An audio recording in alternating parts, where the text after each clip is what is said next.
If you do not study intelligence failure, if you do not acknowledge intelligence failure, no good intelligence service can survive. If you have a wrong notion that we have been no intelligence failure, that's wrong. So that is why I did a case study of several intelligence failures in this book. Now, to begin with, Rajiv Gandhi assassination, what went wrong? Uh-huh. There was intelligence, but it was not used, unfortunately, used for prevention. 1999 Kargil attack, there was intelligence, but it was not used. 26/11 Mumbai terror attack, I know personally because I was uh, a part of the two-man inquiry committee appointed by the government of Maharashtra to go into the Uh-huh. systemic failures after 26/11. And also old cases like 1941 Pearl Harbor attack, even 9/11 Commission admitted it to conclude that in almost all the cases, prior intelligence was available with some organs of the government. Somewhere it was lying, but could not be used for preventive action. Hello and welcome to the Gist on StratNewsGlobal. I'm your host Ramananda Sengupta, and today we have a very special guest with us, Mr. Vappala Balachandran.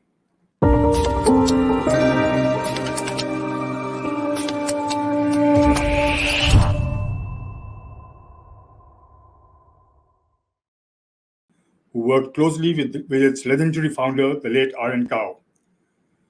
A prolific writer with popular columns in various Indian and foreign newspapers, Mr. Balachandran is also the author of several books on intelligence and national security. And today we're going to talk about his latest book, Intelligence Over the Centuries, a must-read for anybody who is interested in the subject. Thank you so much for joining us, Mr. Balachandran. It's indeed a pleasure to have you with us. Thank you. Good morning, Ramananda. I thank you as well as my friend Nitin Gokhale for interviewing me. It's a great pleasure. The book was written mainly, it's an old, it started sometime in 1994, 1993, 1994. And the primary purpose of my book was to demystify and deglamorize this particular profession. There is a tendency, it is not recent, it was there even earlier. Now, history records that in England, there was an author, very popular author called William Le Quay, and he wrote a book in 1903, The Secrets of Foreign Office. Now, that was glorifying. In those days, what used to happen is the Foreign Service inspector used to go around certain countries and then do what James Bond used to do, something like that. Then you had Rudyard Kipling. He also wrote a very famous novel called Kim. It was in the early part of 20th century. So it is not new. But then the point is, I wanted to convey something different. And coming to discuss about the trigger for this book. The trigger for writing this book was a conversation in 1993 or 1994 in Washington, D.C., when I had led the Indian intelligence group for our annual dialogue with the American partners or other American friends, the CIA and the FBI. That particular yearly dialogue was started quite some time ago, and 2 years I had led the Indian interagency teams. So at that time, in a social gathering, one bright student who was from a good university in and around Washington D.C. asked me, "Could you recommend any good book about the history of intelligence and its share in governance?" At that time, I couldn't think of any book except the former CIA chief Alan Dulles' book, The uh, Craft of Intelligence, which was published sometime in 1963. Now he had introduced this historical setting, starting with Chinese warrior philosopher Sun Tzu for the 5th century Christ era. It also referred to the Greek, Roman, and Elizabethan era of intelligence. But it had no reference to the wisdom or rather the practice that was going on in India from, I would say, pre-Vedic times. So, in a way, it took me almost 27 years to complete this book after my retirement from government service in 1995. I must say that I had read about 42 books and about 500 journals to write to complete the manuscript, which was ready in 2022. Wow, that's a lot of research and a lot of things that went into it. But how would you say this book is different from other books on the same subject? Yeah, I would say there are two things. One is that all history books, well, the uh, the doyen of intelligence literature is British historian, Cambridge historian Christopher Andrew. He published a book in 2018. Big book, very, very good, very informative.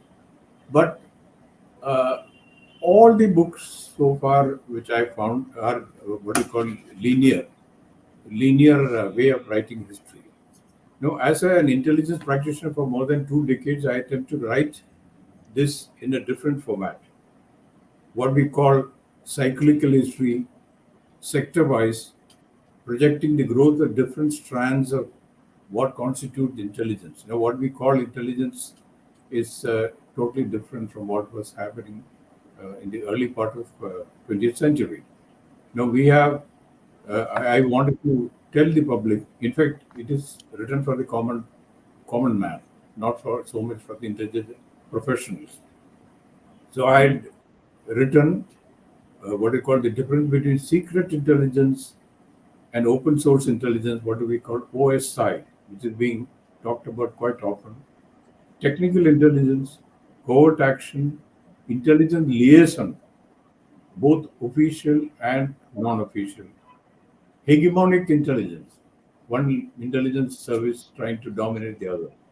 Right. Typical example was KGB over Stasi, or KGB for some time with the Chinese intelligence, or MI6, MI5 rather, for some time with the Intelligence Bureau.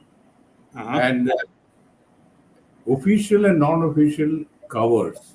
And this is something very important. Cover is what the intelligence man takes outwardly, but really speaking, his work is something different. And intelligence failure, this is very, very important. Failure. And how terrorism, what happened is that when terrorism came into the scene, it impacted the classical way of collecting intelligence. So, and also added the profile of 10 major spies from Britain, India, America, and India. And all these were compressed into 300 pages. Now, I wanted to sort of focus on India's contribution. Now, I may be permitted to say certain things. Now, my research led me to trace the role of intelligence played from Vedic times. R.C. Mazumdar, the doyen of Indian historians, who edited Kulapati K. Munshi's 11 volume, The History and Culture of Indian People, says that the Vedic king had a system of espionage and employed, though they were in Sanskrit, it is called as pasas, is actually spies, and dutas, messengers. Both are important in intelligence collection. During Uh-huh. the Vedic age, the king's powers, king was called Rajan, expanded, and he started challenging other tribes, which resulted the amalgamation of tribes and the gradual rise of Samrat, emperors. Gradually, four major kingdoms rose in northern India: Avanti, Vatsa, Kosala, and Magadha. Now, I'll come to another scholar, Will Durant, legendary author of the 11 volume The Story of Civilization series, 11 volumes. He spent about nearly 1.5 years to write the Oriental, uh, uh, history. He stayed nearly about 1.5 years in India. And he had given a case study of Chandragupta Maurya, who was a ruler of Magadha. His period was 321 to 297 before Christ, BCE. He had unified most of India under one rule. Durand has given basis account of the writings of Greek historian Megasthenes, who was also 350 to 290 BCE. According to his story, Maurya divided his daily schedule into 16 periods, each of 90 minutes. During the 8th period, I quote, he again met his council and heard the reports of his spies, including the courtesans whom he used for the purpose. Sir, Now, but this is wasn't Chanakya associated with Chandragupta Maurya? yes, yes, of course, of course. Chandragupta Maurya's chief advisor was Kautilya, and chief intelligence advisor Chanakya and Kautilya. In fact, Chandragupta Maurya owes practically everything to Chanakya's advice. Now, his book Arthashastra on how intelligence should be collected through is classic. I mean, everybody knows about it. But Arthashastra was not merely on espionage, but also on statecraft. Descriptions and duties of spies are scattered in all 15 different books of Arthashastra. A good English translation had come to in India in the princely state of Mysore in 1915. Now here, spies are now here's dividing what are the duties of spies. Spies are meant to collect domestic and foreign intelligence for various requirements, for internal stability, for detecting traitors, for war, for subverting the earlier rule captured in captured territory. He said that when you capture a territory, you have to sabotage the earlier rule. Otherwise, your sovereignty will not be complete. And he captured by causing turbulence and stabilizing the invader's sovereign regime. He had laid down instructions on deception and covert operation. He had even given certain prescriptions for medicines to be used in the covert operation. However, Chanakya's instructions on espionage were not recognized by many. Even Alan Dulles, who mentioned Sun Tzu, the Chinese philosopher of the same period as Chanakya, he did not recognize it at all. Alan Dulles, renowned CIA chief, who is acknowledged as the father of post-World War American intelligence, does not mention Chanakya's detailed instructions on espionage in his book The Craft of Intelligence, 1963. And similarly, now I want to come to another great person, and I can proudly say that I'm the first to mention about his contribution to intelligence. Similarly, till 1950, no Indian official or historian acknowledged another great philosopher from South India called Tiruvalluvar, who had contributed to the literature on espionage. In fact, sir, I mean, I probably looked up Tiruvalluvar only after I read your book because I really hadn't heard much about him. I mean, but, See, when I read B.N. Malik's various books, he had written My Years with Nehru, then also his autobiography. He mentions in 1950 Sardar Patel died, and C. Rajagopalachari became the Union Home Minister. During the first call, Sri Rajagopalachari asked Mr. Malik, "Have you read Tirukural?" Mr. Malik was quite modest enough to say that he had not. He said, "Please go and read. Please teach his tradecraft for collecting intelligence to in all your schools." Now, Tiruvalluvar was a renowned saint and poet who lived between 1st century BCE and 2nd century Christ era. His great work, Tirukural, provided guidelines to all strata of society, from the king to the ordinary person, including artisans. In its various, it's discipline, self-control, chastity, non-violence, temperance, and devotion. It also contained his instructions on espionage. Tirukural means sacred couplets. There are 1,330 Qurans divided into 133 chapters. Qurans 581 to 590 prescribe guidance to the king on the way intelligence is to obtain.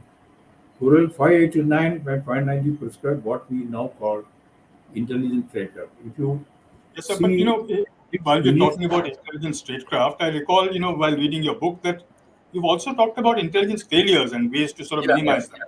yeah, I do, because that is a substantial part of our intelligence literature.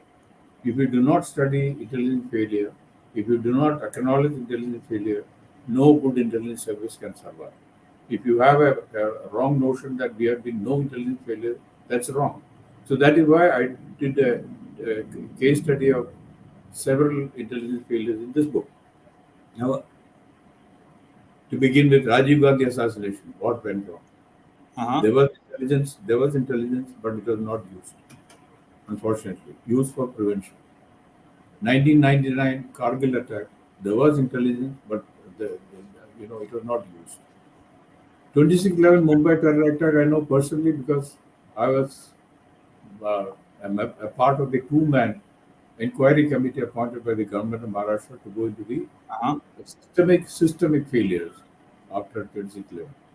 And also old cases like 1941 Pearl Harbor attack, even 9/11 Commission that admitted it, to conclude that in almost all the cases, prior intelligence was available with some organs of the government. Somewhere it was lying, but could not be used for preventive action. There are at least two major case studies of Pearl Harbor attack, which I quoted, and which clearly establishes that there was prior intelligence lying somewhere.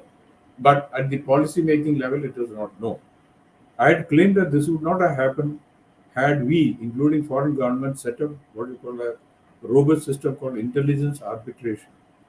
So I So we'll come to talk this. about publication a bit later, but how do we sort of avoid intelligence failures? Yeah, that's right. Now, let me go back a bit. On 19 June 2003, I was invited to address a very special select gathering of the top think tanks in USA and the State Department. There were 7 people in the US State Department had come. I do not know whether anybody from the intelligence agency had come because they did not identify themselves, but it was a large gathering in Cosmos Club in Washington, D.C. There I mentioned what is called a new concept called intelligence arbitration. Mind you, this is not a new concept. It has been there. Even Alan Dulles had mentioned, but he didn't use the word intelligence arbitration. What I wanted to say is that for example, immediately after 9/11, there was a talk that President Bush Jr. said that over 100 organizations have a role to play in uh, preventive intelligence. Now, if coming to India, customs, then the local police, then the border security force, they have intelligence, but if it is not pooled and given to the policy makers through what is called National Security Council or JIC, it doesn't become policy for action. So this type of tying up loose ends, that is what is called intelligence arbitration. I then define intelligence arbitration as one step higher than intelligence coordination or intelligence integration. In the arbitration process, a higher body like intelligence coordinator or National Security Council examines intelligence pointers already available with stakeholders at horizontal and vertical. Why I say horizontal is sometimes, like this is a typical case. This is what we call a concept of Phoenix Uh-huh. memo by a junior MBA operating in a place called Phoenix in USA. She noticed certain suspicious activities and she sent it up to the top. There, from there, nothing was happened. But actually, some of these hijackers were getting trained there. This is what I call, I say, vertical and horizontal. Right. And so this gaps in information are plugged by tasking agencies to collect further information to complete the picture. This is what even Alan Dulles has mentioned, but he has not mentioned intelligence arbitration. Now, I can quote you, I have quoted several instances, but one glaring failure, which affected America in a very big way was on 23rd October 1983. This was in, at that time, Lebanon civil war was going on. So both USA and France sent their troops as peace, to maintain peace. They were actually called the UN's peacekeepers. So what happened was on 23rd October 1983 in Beirut, US Marine barracks, there was a huge explosion. In fact, a heavy truck bomb had blasted that building. It went up almost about 10 feet high and then came down, completely crashed. It was such a heavy bomb. And it killed 241 US Marines. Then after this, another truck went to the French, and they blasted, and they also lost about nearly 40 or 50 people. Now, everybody thought that there was no intelligence. This was not only a heavy blow to the family, but also caused a policy reversal. Now, this is something very important. There are so many intelligence attacks are happening, but it doesn't all normally lead to policy reversal. So Reagan administration took a decision that Beirut is not safe for my troops, so we withdrew all of them. And at that time, just believed that there was no prior intelligence. So what happened was the position changed dramatically when the families of 241 Marines sued US government and Islamic Republic of Iran in 2001 in US District Court, the District of Columbia. Now, what had happened was President Carter, Jimmy Carter, who was accused of being very soft. He had taken a very, very good step during his time. He had frozen all the Iranian money, and then that money was available. Now, this is so. What had happened was till then there was no proof that Iran had contributed to this or rather incited through their operatives in Beirut. By that time, they had discovered a US National Security Agency (NSA) intercept on or about September 26, 1983. Mind you, this blast had taken place on 23rd October 1983, and this intelligence alert that Iran would do something. In fact, they quoted even the names. That Iranian agencies were planning a sensational attack on American forces. This voice message through maybe, I do not know, maybe it can't be phone, but the voice message was asking their agents in Beirut to do something sensational so that America will withdraw from Lebanon. So this was produced in the court, and then the judge, as a result, in July 2012, the trial went on for about nearly 11, 12 years. As a result, the US federal judge ordered Iran to pay US dollars 813 million as compensation to the family from the money that has been already frozen by President Carter. Now, my point is that had an effective intelligence arbitration been done in 1983, this ghastly incident could have been avoided. Or rather, if US Marine leadership was told about it, both NSA and US Marines work under the Pentagon leadership. No coordination. So, with the effect that US Marine leadership did not know anything about it, and this ghastly incident could have been avoided. That is the reason why 9/11 Commission, after 9/11, recommended fusion centers. Fusion centers were introduced in America after 9/11. There are about nearly 166 fusion centers all over the United States. We have also upgraded our intelligence sharing at the central level as well as state level, but still there are some gaps which need to be filled in. I have mentioned all these things in my book. Yes, sir. But what I'm hearing is that essentially we had a whole bunch of intelligence agencies all working independently in silos, and there wasn't much sharing. And now you're saying that there is a sort of a central agency which oversees all that. But even with that, don't you think we should have fewer intelligence agencies, perhaps, working for the same thing? I mean, at two offices. There is a thing, there is one tendency which I mentioned, uh, about the importance of OSI, open source intelligence. Now, before 2611, there were 26 between 2006 and 2008 September. 16 alerts were given, uh, by the central agencies to the state. Now, what happened was that the characteristics of 2611 were: one was it was a seaborne attack. Number two was fully trained jihadis. Fully trained means all the incidents earlier in anywhere in India were mostly timed devices. That is, they plant a timed bomb and then explode, and then, except in J&K and to some extent the Northeast also, that they will take on the security forces. In Mumbai, not one case, starting with the ghastly 1993 blast, which was again timed devices, 2006 with timed devices, so many other things. There was no case in which the terrorists would attack the police people. Right. Now, here it was mentioned.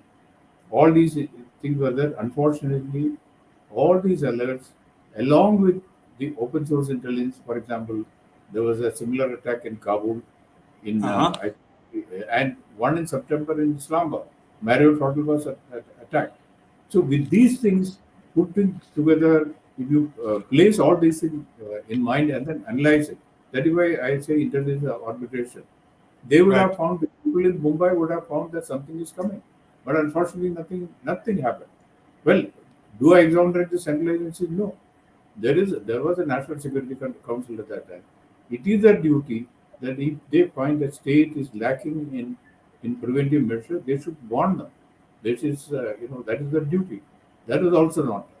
So these are the things which policymakers, intelligence operatives, and the general public should know.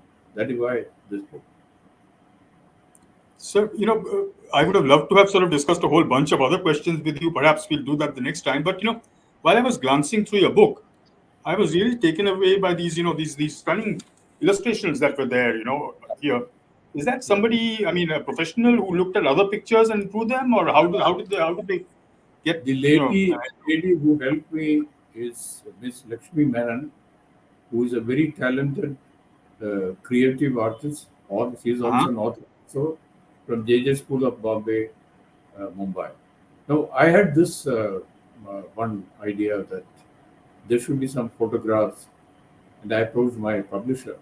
But what she said was, for example, there is this face, there's a very famous painting of Grapes of Canaan by the French painter called Georges Tissot. Now, I would have liked to have a photo of that, but she said they charge a hell of a lot of money to have this photograph. So otherwise, in a drab prose, what you call, just a drab prose, and nobody would have been interested. So I asked her whether would you be able to just read up the history of Chanakya, history of Tiruvalluvar, history of Grapes of Canaan, and also waltzing up the Queen Elizabeth's Spy Master. So she did it beautifully. It is something worth preserving. Those pictures which she read and then conceptualized and made it. So all credits. I've mentioned my afterword. I thanked her for that, and she deserves all credit for making this more interesting for the common people. I see. Sir, I think we are running out of time here, so I will have to sort of, cut this short. It was really a delight having you with us, and, I look forward to having you with us again. Thank you. I do hope that, next time when you write your next book, we'll be able to sort of, cover that and also discuss a few other things as well. Thank you very much for joining us, sir. And I look forward to seeing you again. Thank you. That was Mr.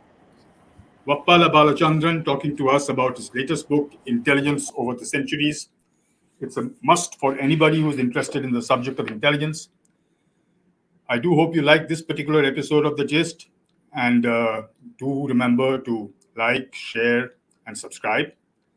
And as always, your comments are always welcome. Thank you very much, and we'll see you again.